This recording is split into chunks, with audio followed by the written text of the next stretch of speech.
오늘은 믿을 만한 증거라는 제목으로 말씀을 전하고자 합니다. 오늘 말씀은 아테네를 배경으로 하고 있어요. 아덴이라고 나오죠. 아덴 사람들 나오는데 아테네 얘기하는 겁니다. 아테네는 어디서 많이 들어보셨죠? 그래요. 신들의 도시. 아테네는 여러 그리스, 로마 신화의 신들, 신상들, 신전들이 있었습니다. 그런데 바울은 예수님 만나기 전에 유대교의 아주 이름 높은 학자 가말리엘에게서 유대교를 배웠던 그런 사람이었어요. 구약 성경의 모세가 하나님께 받은 그 십계명이 있죠. 십계명에 보면은 정확하게 나와 있는 것이 그 우상을 만들지 말라고 나와 있습니다. 우상을 만들지 말라고 했는데 아테네는 우상이 가득했죠. 그래서 바울은 16절 보면 화가 났다고 이렇게 기록되어 있습니다. 바울은 아테네에서 말쟁이로 소문이 났습니다. 이게 별로 좋은 말은 아닙니다. 말쟁이, 궤변을 널어놓는 그런 사람입니다. 그는 유대교 회당에서도 토론을 했고 광장이라고 하는 곳에서도 토론을 했습니다. 에피쿠로스 학파, 스토아파 철학자들도 바울과 토론을 했죠. 아테네는 이렇게 종교와 철학 등 많은 그런 것들이 몰려있는 곳이었죠. 다들 진리를 탐구하는 것을 좋아했습니다. 그리고 그것으로부터 즐거움을 찾았습니다. 요즘 대학은 좀 뭔가 회사를 들어가기 위한 준비를 하는 곳, 그런 느낌을 많이 받는데요. 그래도 아직도 좀 옛날 모습을 가지고 있는 그런 학과들이 좀 있습니다. 철학과, 신학과도 좀 그렇고요. 그런 생각이 들었습니다. 신학대학교에 가면 뭘 배울까? 궁금하신 분 있나요? 신학대학교에서 뭘 배울까? 감사합니다. 궁금해 주셔서 감사합니다. 예. 자, 뭔가 신학대학교에 가면 설교 잘하는 법, 그 다음에 신방하는 방법, 찬양 인도하는 방법, 이런 거 배울 것 같은데 이런 건 하나도 안 알려줬습니다. 성경 자체에 대해서 공부하고 또 이제 하나님에 대해서 사람들이 연구한 것을 가지고 그런 기록들을 가지고 공부를 하죠. 그래서 사람들마다 좋아하는 신학자가 있습니다. 나는 칼바르트를 좋아한다. 나는 틸리를 좋아한다. 그래서 좀 파가 있습니다. 그래서 그 사람들이 쓴 책을 가지고 논쟁을 하기도 하고 같이 세미나 같은 걸 하기도 합니다. 어쩌면 바울은 이런 학교가 있었어요. 학교가 있었는데 갑자기 이단이 누가 들어온 겁니다. 이단자가 들어온 그런 사람입니다.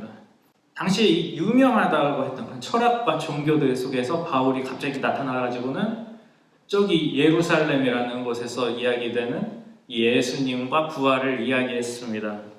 그런데 이 예수님과 부활에 대한 이야기는 아테네에 있어서는 굉장히 새로운 이야기였습니다. 종교, 철학의 이 매니아들이었던 그들에게 있어서 새로운 신이 있다더라, 새로운 그런 진리가 있다더라 하는 것은 굉장히 호기심이 생기고 탐구 대상이 되는 것입니다. 요즘에 우리 유튜브 보면 참 별 유튜버들이 다 있어요. 자, 휴대폰을 좋아하는 유튜버가 있다고 칩시다.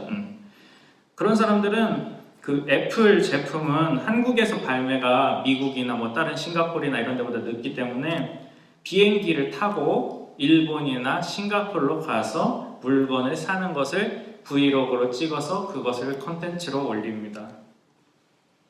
아테네 시민들 입장에선 지금 신제품이 뜬 겁니다. 그래서 바울을 아레오바고 광장으로 데리고 갑니다. 아레오바고는 아레스 언덕을 뜻합니다. 아레스도 어디서 들어보신 분 계시죠? 전쟁의 시인, 로마의 전쟁의 시인입니다. 그곳에서는 이 재판이 가장 마지막에 있는 재판, 가장 급이 높은 재판이 이렇게 진행되는 그런 상징적인 곳이었습니다. 여기서 바울이 말을 하기 시작합니다. 바울은 아테네 사람들을 보고서 범사, 이제 많은 일들에 있어서 정교심이 많다 이렇게 평가합니다. 아테네 사람들은 유명한 신들의 신상도 세웠지만 심지어는 알지 못하는 신에게라는 이름의 신상, 그 단도, 제단도 만들어 놓고 제사를 드렸습니다.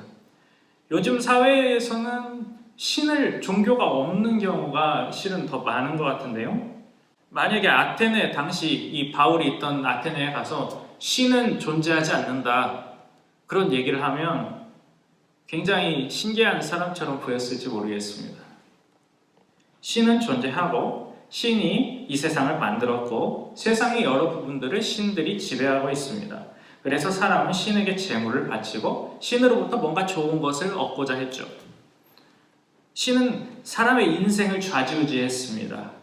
이런 그들에게 있어서, 이러한 사고를 가진 그 사람들에게 있어서 존재를 알지 못하는 신에게 내가 제물을 바치는 것, 그거는 어떻게 보면 이게 합리적인 행동입니다.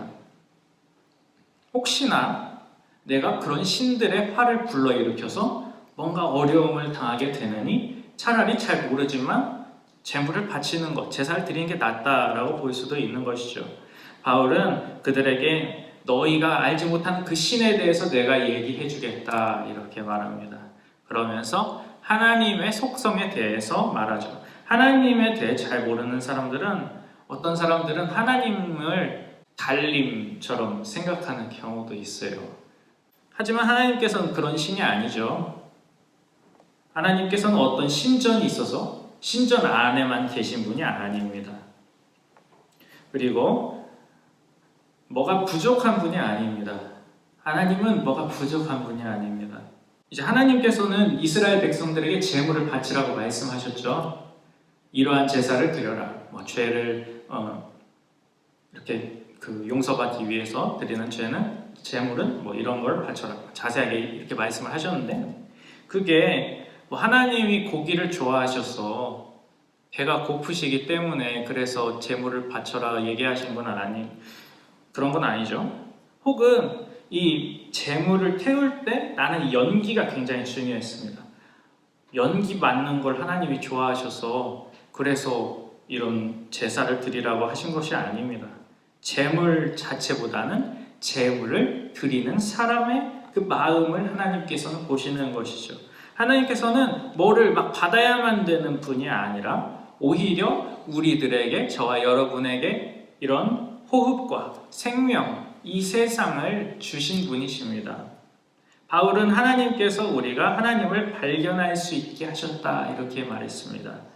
하나님이 사람을 창조하실 때 자신의 형상을 따라서 창조하셨습니다. 이 사람은 꼭 하나님 믿는 사람만 자신의 형상을 따라서 창조하신 것이 아닙니다. 결국 다 한 뿌리에서 나온 것이죠.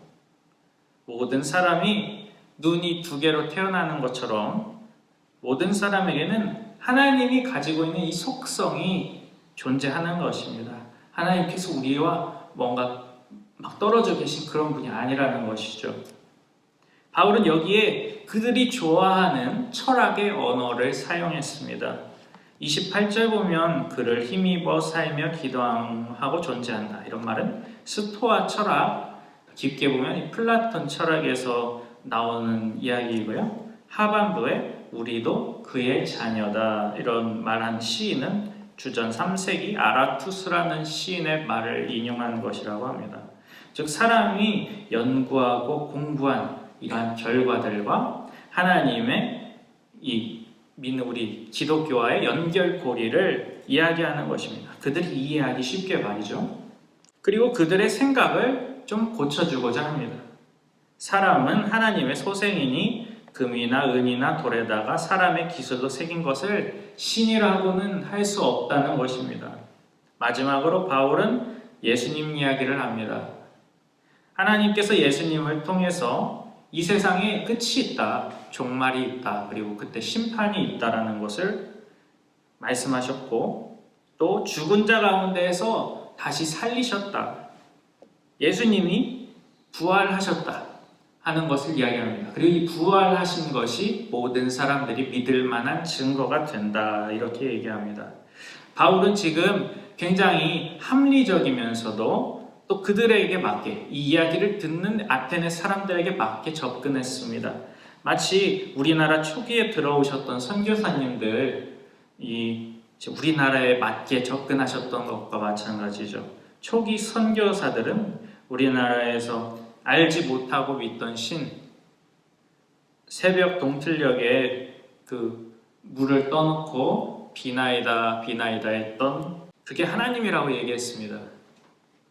우리나라의 새벽 기도, 이것도 물론 예수님이 새벽에 기도하셨다는 말씀, 새벽에 응답하신다는 그런 말씀들이 있긴 하지만 이러한 문화에 잘 맞아 떨어진 겁니다. 새벽에 일찍 일어나서 이렇게 기도를 하는 이러한 문화에 잘 맞아 떨어진 것이죠. 하지만 이 아테네 사람들의 경우에는 믿음을 받아들이지 않습니다. 사람이 죽었다가 부활하는 것, 그것은 이 헬라 철학에 의하면 별로 좋은 것이 아닙니다. 저희 지난주에도 제가 살짝 자세히 얘기는 안 하고 살짝 지나가면서 얘기했는데 이 영지주의 이단이 있습니다. 이 이단은 인간의 육체는 부정한 것으로 여겼습니다.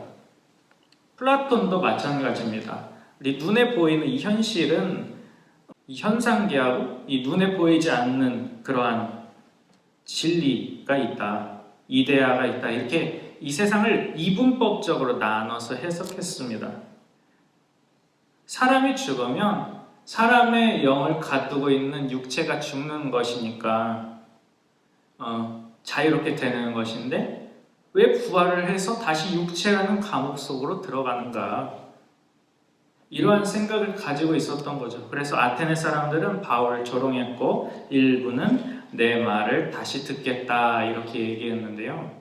이게 다음에 한번 더 들어보겠습니다 이런 말이 아니라 즐거웠고 다신 만나지 말자 이런 말을 격식 있게 한 겁니다.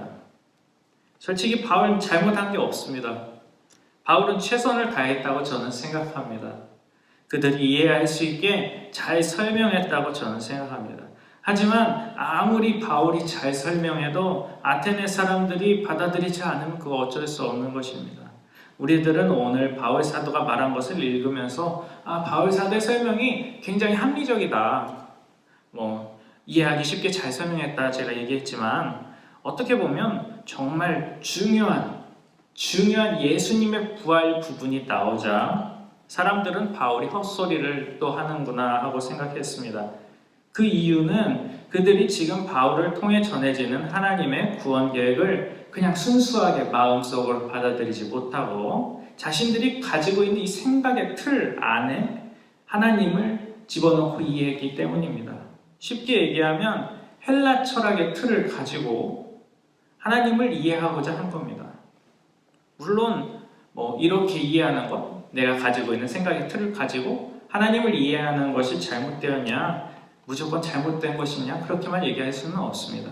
누구나 자신들이 가지고 있는 생각의 틀이라는 게 있는 겁니다. 모두가 어렸을 때부터 다들 다른 가정에서 다양한 삶의 경험을 해왔고 또 여러 다른 선생님들을 만나서 이 세상의 여러 가지 것들을 공부했습니다.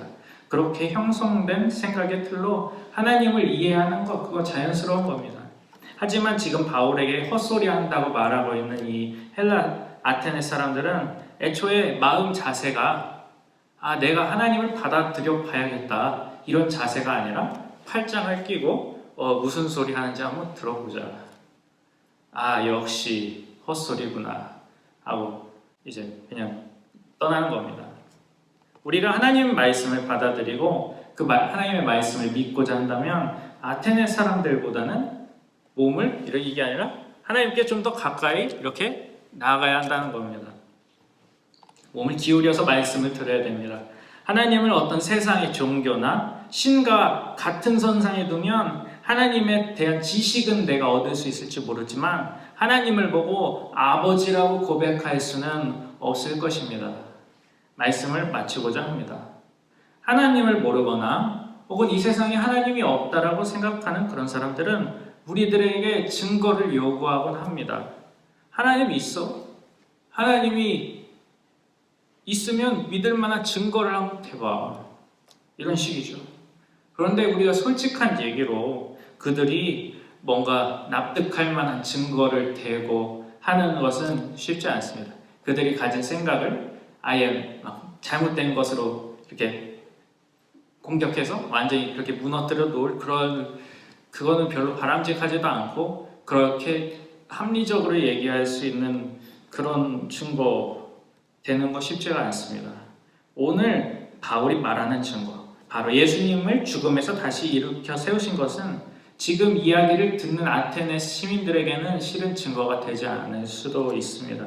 하지만 그 사람들 중에서도 몇몇의 사람들, 아레오바고를 관리하던 디오누시오나 다마리 같은 여자분들은 바울에게 가까이 왔습니다. 그 사람들이라고 해서 지금 바로 막 로마 신들은 모두 가짜였어, 하나님이 진짜 신이다, 이렇게 믿지는 않았을 겁니다만 그들은 일단 바울에게 가까이 왔습니다. 현대인들에게 있어서 하나님을 믿는다는 것, 성경의 이야기들을 믿는다는 것은 과학적이거나 혹은 역사적으로는 충돌하거나 옳지 않은 것 같은 그런 부분이 있을 수 있습니다. 지금은 이 바울이 성경을 읽고 이야기를 하던 그때보다 굉장히 많은 부분들이 과학적으로 증명되어 있습니다. 하지만 우리들이 하나님의 말씀에 가까이 간다면, 그래서 어떻게 잘못 보면 이게 완전 판타지처럼 보일 수도 있는 그러한 일들, 그러한 기록들을 통해서 우리에게 하시고자 하는 하나님의 뜻, 우리에게 알려주시고자 하는 그 뜻을 알고 만난다면 우리들에게 있어 예수님의 부활은 하나님의 구원하심을 믿는 증거가 될 것입니다. 하나님의 말씀을 듣고 마음을 열고 받아들여서 이 세상 여러 유혹과 미혹에도 흔들리지 않고 하나님을 믿으시는 우리 청년 여러분들 되기를 주님의 이름으로 소망합니다. 기도하겠습니다. 고마우신 주님, 오늘 믿을 만한 증거라는 제목으로 말씀 나누었습니다. 바울은 최선을 다해서 하나님의 복음을 전했습니다. 아테네 사람들이 충분히 이해할 수 있을 방법들로 그렇게 설명했지만 아테네 사람들 대부분은 이 예수님의 복음을 받아들이지 않고 헛소리로 넘겼습니다. 하나님, 우리들은 이러한 아테네 사람들과 같이 되지 아니하고 그들 중에서도 바울을 찾아왔던 몇몇의 사람들처럼 하나님의 말씀에 좀 더 나의 몸을 가까이 기울이고 그렇게 말씀을 받아들일 수 있는 사람들이 되게 하여 주옵소서. 말씀을 읽다가 마음속에 충돌이 오거나 잘 모르겠거나 혹은 고민이 될 때 주님 우리에게 지혜를 주시고 말씀을 통해서 오늘날 우리에게 주시고자 하는 뜻을 깨달아 하나님을 믿는 의지하는 마음이 더욱더 굳건해지게 하여 주옵소서. 예수 그리스도의 이름으로 기도드립니다. 아멘.